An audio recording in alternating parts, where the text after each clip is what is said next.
They are obsessed, and the online firestorm on X is I couldn't get away from these articles on my feed. I would scroll, and it was constantly Natalie Harp. And I'm going to lead with the statement that no good deed goes unpunished in Washington, D.C. And Natalie Harp is a true, pure patriot. She absolutely loves this country and serves the president in a capacity that many others cannot and will not. If so many people go to Washington to get to the next job or to make money or to get around and figure out a career path or become a secretary and use the current job that they have as a leap pad or a springboard to something else. And that's not the case of Natalie Harp. And I think Washington, D.C. and the Beltway publications and quite frankly, a lot of the internal dynamics of politics don't know what to do with someone whose intent is truly to serve and truly because she does love her country. And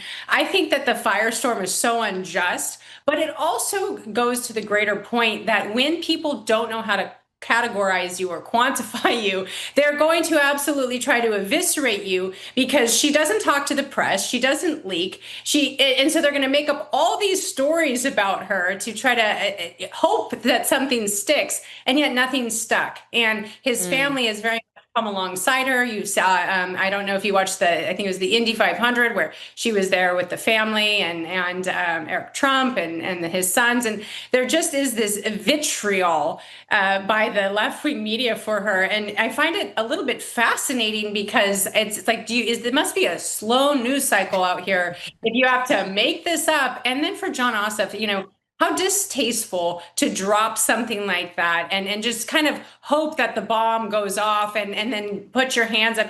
He's an investigative journalist and reporter. He knew exactly what he was doing when he said that. And so I as much as he's trying to distance himself, I think he wanted to set off this firestorm for her and for the president.